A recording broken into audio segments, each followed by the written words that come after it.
When Luigi's Mansion 3 was first revealed during a Nintendo Direct, my first thought during the trailer was... so? The reason I said so is because I had never played the original Luigi's Mansion. I know, it's a sin. I do have a GameCube, but I didn't have the game, so I had to actually go onto the Nintendo 3DS and buy Luigi's Mansion 1 Remake so that I could kind of see what all the hubbub was about. And I gotta say that I wasn't let down, even though I didn't play the original and it was the remake. I can see where the charm and admiration for the series comes from. And after playing the game, it definitely put things into a new perspective. So after going through and beating the main campaign, I pretty much thought to myself, what is next on the quest? And as we all know, the next game after Luigi's Mansion 1 is Luigi's Mansion 3, so there was a bit of the time lapse that I had to wait for the game to actually come out, and we found out that the game was coming out on Halloween, October 31st of 2019. So after seeing hands-on impressions at E3 and first impression demos from other people and people that put videos out, I was to be among the many that had also played previous games in this entry, but not quite the veteran of all those who originally played this game back in 2001 when the original Nintendo GameCube launched alongside Luigi's Mansion 1. So even though I played the original just a few months before Luigi's Mansion 3 came out, I still consider myself a newcomer, and as a non-veteran, I think it definitely gives me a unique perspective on this franchise as a whole. I really like the Luigi Mansion 1, and even though it had that old school feel, even though it was a remake and it was repolished and brought up to today's standards for a system like the 3DS, I still could see what was good about the game, what was not so good about the game, where the charm and where the adoration for the franchise as a whole, where it actually lied within the game and within the lore and the gameplay. So instead of saying so, after playing it, I was actually pretty excited to buy Luigi's Mansion 3 and play through it with a fresh set of eyes and kind of a new look on a new genre, which I had never played before or been a part of before. Even before playing the game and seeing all the demos and all the trailers and stuff, the first thing that I thought was that this game is really looking smooth, it's really looking good. The people that developed this game actually put in the time and the care, and even though there was a lot of people who wanted a throwback and basically a Luigi's Mansion 1 remake, remaster, I guess you could say, there was still a lot of people that were happy with the art style and with the look of this game and with the gameplay and the new added elements to it that they put into it. And I kept an open mind.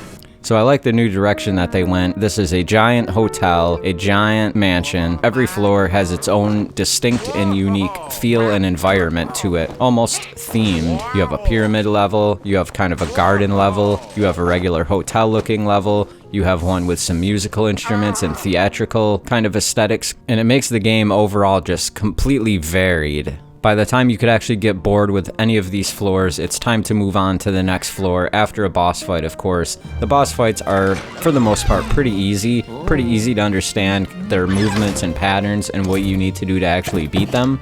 But I found those quite enjoyable most of the time. Several of them were actually very standout and something that I'll remember for a long time to come. Now, segueing in between these parts, as with the opening of the game, the cutscenes are absolutely phenomenal. Grade A, top tier. They look... The way that they did these and the way that they showcase and pulled them off with the art style using like the end game engine along with all of the set pieces that they did, it just really brings another level to this game, and it makes it actually feel like you're really in this lost hotel mansion kind of place where you are Luigi, who is of course the scaredy cat protagonist. Although I wish he was this big brave hero, that is just simply not the case and probably never will be the case, which I always feel kind of like was a slight towards Luigi. I always thought he should have been the cooler, more bulked up, he lifts weights in his room, badass kind of character, but this is Nintendo we're talking here. So Luigi, he's always a scaredy cat, he's still scared here. And as he makes his way from one floor to another, he has the help of Professor Egad, phoning in every once in a while, kind of, I guess, in his ear or through this Virtual Boy menu, which was actually a great nod to Nintendo in years past, with the look of the Virtual Boy, with the red and the black menus. Going through them is absolutely fun to do. It's a great aesthetic, and just one more added bonus to the game and to the things that you see and interact with in the game itself. So as for the story itself, I wouldn't say that it's completely throwaway, but it is forgettable. It's you, Mario, Peach, and Toad. You guys are going to this hotel to go get some R&R, some resting and relaxation, and something happens, and they basically all have been captured, so it's your job as Luigi to go around and basically free up everybody and get the band back together. You also have your trusty companion, Polterpup. He kind of follows you around as you go through. He might give you a little bit of hint here and there. You don't really get to control him, but he does some funny and cool things in some of the cutscenes, and he's just a good pup. As Luigi, yeah, he definitely deserves to have a dog for a friend since he's so scared.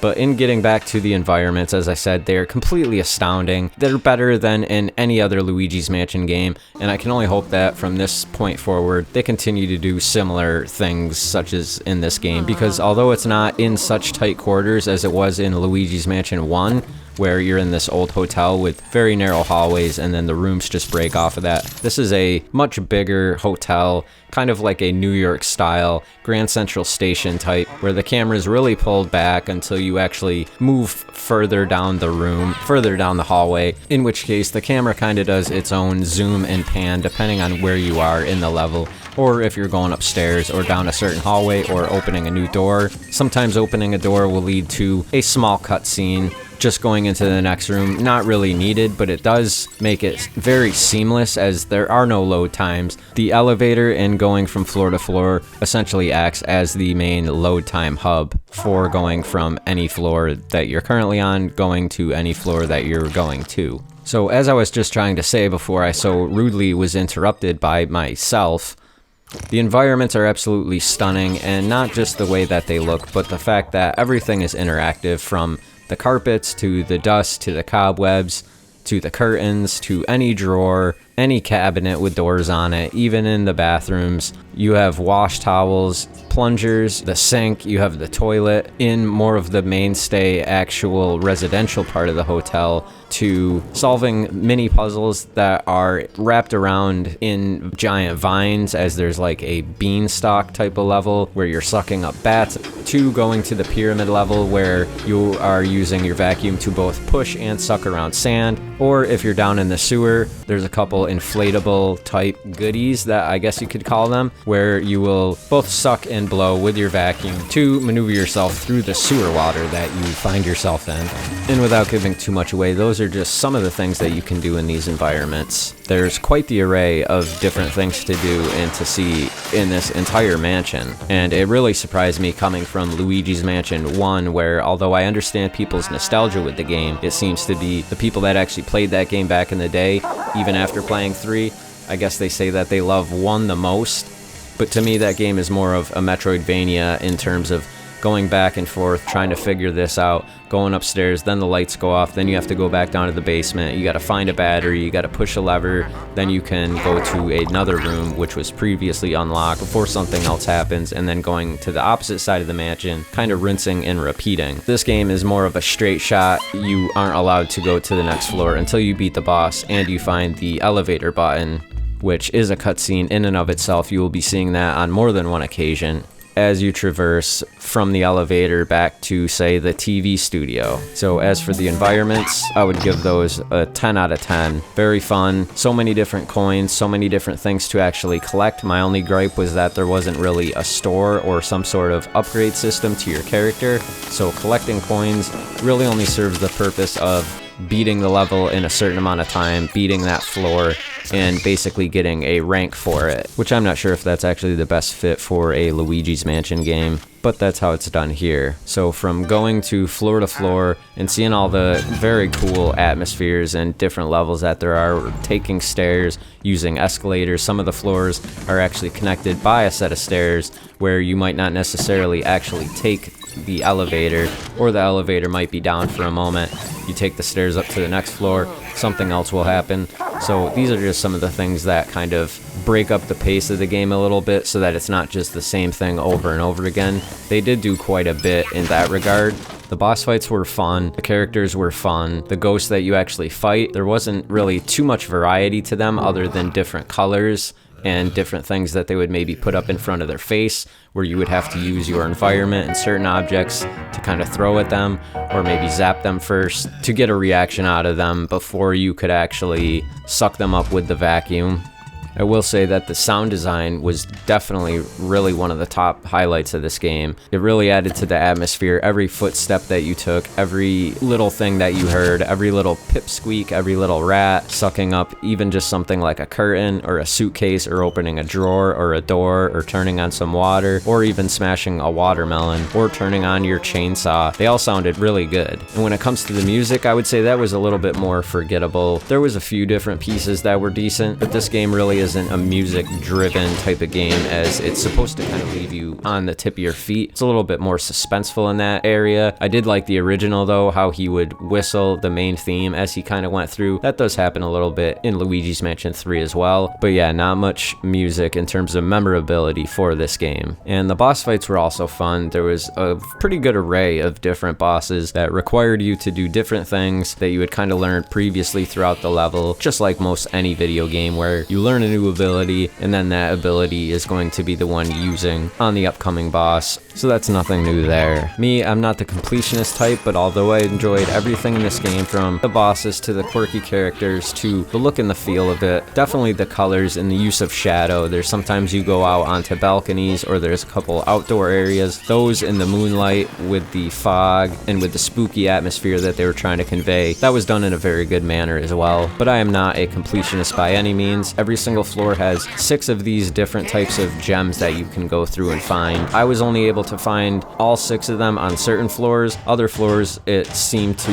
really stump me. Not that I was completely trying, but for the completionist or for anybody who's interested in getting more out of this game, there's definitely a reason to go back through and basically play it again. I don't think I'm really forgetting too much other than the new ability of Luigi.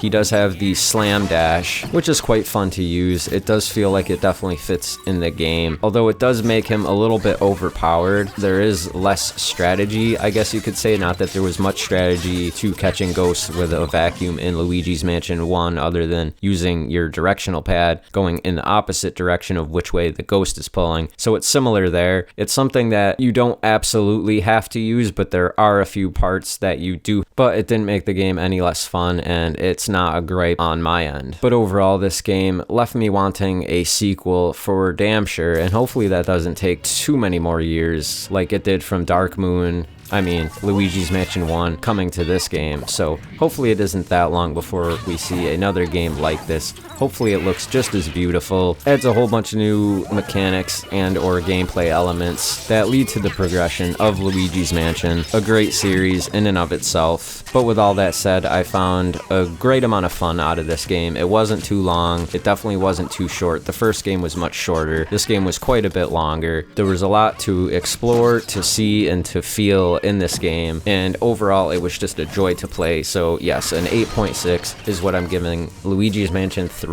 There's also some DLC coming up for the game. I haven't really looked into that too much. There's still some details that have yet to come out, and this is definitely a late review. This has been months in the making, and I have just kind of put it off, so sorry for that. I also have to mention that there is quite a bit of online component to this game. I have tried 0 of it, and you can do some things multiplayer as well, and I didn't do any of that because I have no friends. Thank you so much for watching my review of Luigi's Mansion 3. This is D-Dub saying I'm out of here.